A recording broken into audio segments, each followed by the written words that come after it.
Just win, baby. One of the most known mantras not only in the sports world, but in the entire world in general. Unfortunately for the Raiders, the winning has not been in the cards for the team, wherever they have called home. They have won as many playoff games as the amount of cities they have played in since 1995. And in that same time period, the Raiders have made their way through 16 different men being the head coach of this franchise, a number that rivals the famed Cleveland Browns quarterback stat that always increases with each passing year. And now, the Las Vegas Raiders are faced with the same situation they have found themselves in 16 times in the last 30 years. Who is going to be the head coach to bring this team back to the playoffs?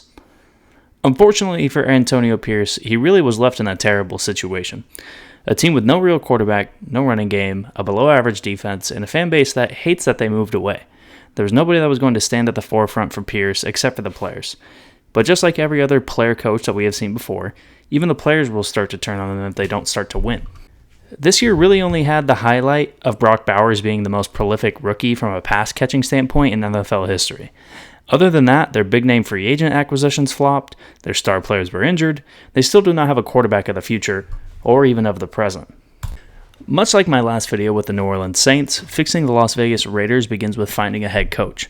With the Saints, I said that they needed somebody that provided a leadership role, along with a solid defensive mind. I think the Raiders, they need a Dan Campbell-like hire. As cool and awesome as guys like Max Crosby and others who have gotten gaudy statistics for this team lately, there at no moment has ever been a thought in my mind that the Raiders were a good team. I was born in 1999, so I do apologize for not remembering them being a consistent 10-win team back when I was 4 years old, but since then they have been nothing short of a laughingstock in this league. Yet I still have to sit here and hear about how good Max Crosby is because he annoys other teams' QBs with dirty play, or I had to hear about how good Derek Carr was while he was dancing on the Kansas City Chiefs logo an hour before being beat by 30 points a few years ago. It's also felt like the players of the Raiders were just so above having to show respect for the league, its history, and the things it takes to be a winner. That's why I think the best possible thing that could happen is if Bill Belichick really does decide to spurn the North Carolina Tar Heels and go back to the NFL with the Raiders. I mean, who really is better to start figuring out if these guys are the best possible option for a professional football team other than Bill Belichick? On top of the firing of Tom Telesco recently, and the ownership group that features Tom Brady, I don't know who would be a better option for the Raiders. My next best pick would be Detroit Lions defensive coordinator Aaron Glenn, a guy who has had to earn his way to being where he is now and knows how to get the most out of his players.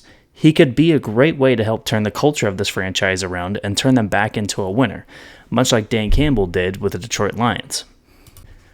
The next step is quarterback, and I think it is very possible for the Raiders to trade up in the draft and get either Shedeur Sanders or Cam Ward, but if they do not decide to go that route, they currently have Gardner Minshew and Aiden O'Connell at the position.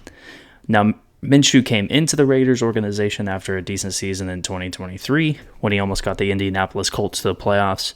However, he's really struggled in his time in Las Vegas this last year. Aiden O'Connell has shown some potential in the short time being as the starter for the Raiders when they have called his number, but we need to see an actual full season from him to actually know what it looks like before a full decision could be made. The rest of the offense this year, I already mentioned Brock Bowers becoming the most prolific pass catcher as a rookie in NFL history. They also featured another 1,000-yard receiver in Jacoby Myers. But other than that, the running game was non-existent. They brought in guys like Alexander Mattison on a one-year deal, and like a lot of their free agency signings in 2024, he flopped. As a whole, the Raiders were 13th in the league in total passing yards, but when you compare that to their actual yards per passing attempt, they were 27th in the league. They turned the ball over a lot, they allowed a lot of sacks. All in all, this offense was not very good. Part of the issue could have been play calling, and the sheer amount of guys who had a hand in this offense. It might have been the idea to just see if this team could be coached to success instead of have actual talent, but either way, this offense did not work.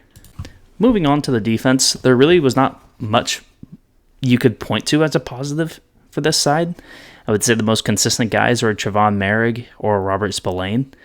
The offseason addition of Christian Wilkins didn't just not work, it was a complete bust. Wilkins played in only 5 games after getting a major payday to suit up for the silver and black, but didn't work out. Looking at the free agents that the Raiders are going to have to either re-sign or let go, there really are a lot of just special teamer or tertiary position players that really could be let go without batting much of an eye. Adam Butler, Robert Spillane, and Trevon Merrick highlight the group, and the only one that I would really say would hurt to lose is safety Trevon Merrick. You'd love to bring back Spillane and Adam Butler as well, but not at a price that is too spendy. In terms of spending money this offseason, the Raiders need to do that a lot smarter this time around.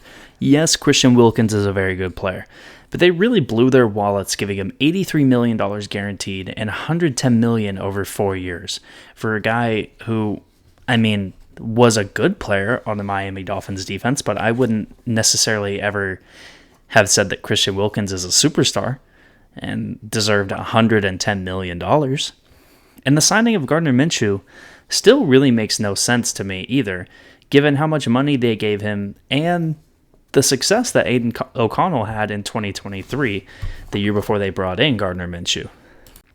There's a few priorities on offense, and the main one I think needs to be adding another weapon, and preferably someone who could help in the running game.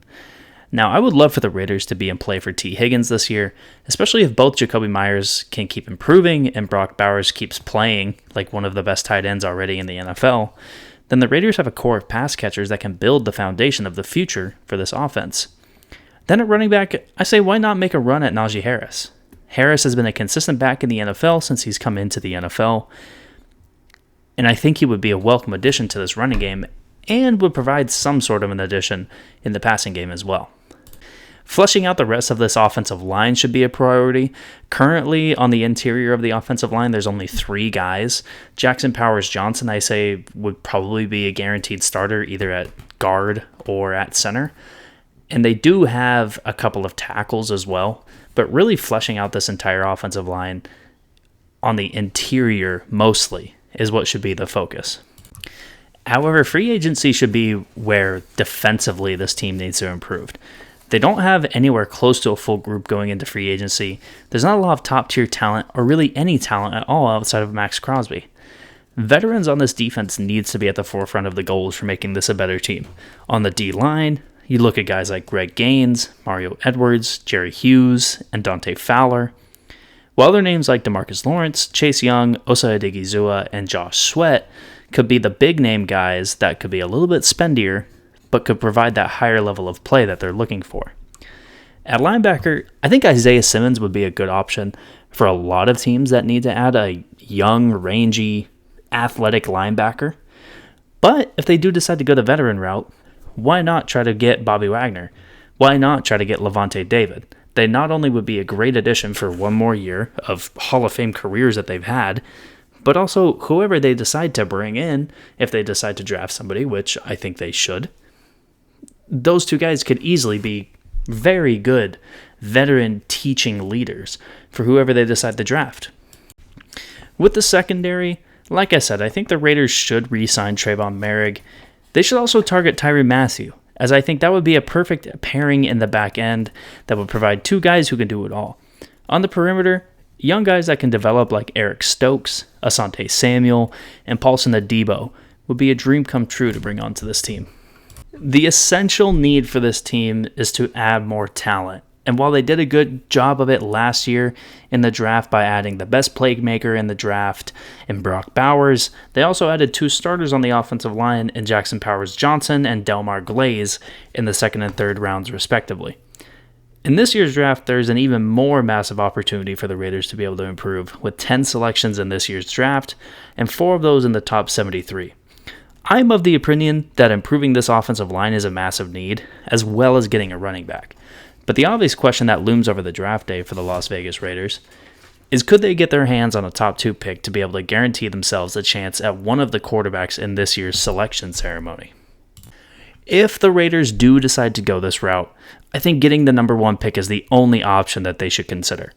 While Cam Ward might show potential in the future, Shedeur Sanders has such a good relationship already with Tom Brady, and I think there really is a chance that the ownership group could decide to let his father Dion come in as the head coach as well. There have been crazier things that have happened in this league, but this really, would it be that crazy Deion Sanders has a proven track record of taking teams to heights that they have never experienced before, or at least have not experienced for a very long time, which should be welcome if you're a Las Vegas Raiders fan. If this plan cannot come to fruition, then the Raiders do have to stay at the 6th slot. I think Will Campbell from LSU is the pick. A guy who can play either at tackle or in the interior of the offensive line at a high level. He brings talent and youth to an O-line that needs both of those qualities. If Campbell is already selected, then defense should be the next thought. And if Abdul Carter somehow falls, he would be an incredible running mate with Max Crosby.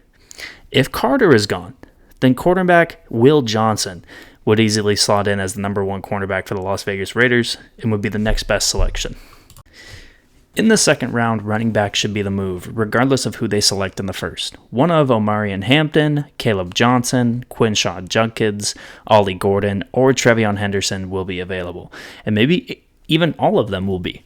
I would love for them to target Quinshawn Judkins, as I feel like if he were not sharing the backfield with another really good running back in Trevion Henderson, we'd be saying that both of these guys are viable as first-round picks. Throughout the rest of this draft, there should be a heavy focus on defense. Even with a selection of either Abdul Carter or Will Johnson in the first round, guys like JT Tuimoloau, Jordan Birch, Denzel Burke, and Andrew Mabuka would be great fits. Like I said earlier, I would also love to see them target a linebacker in this draft, and either Danny Stutzman from Oklahoma or Lander Barton from Utah would be the 2 guys that I would highly target. This is a pretty big offseason for the Las Vegas Raiders, and probably the most important one that they have had in a very long time. With the firings of GM Tom Telesco, head coach Antonio Pierce, and many other staff members, this team is going to look very different once September rolls around. And at the end of the day, adding talent will always be a good idea. It will help this team tremendously if they are able to get a coaching system in place that can help mold that talent into a winning football team.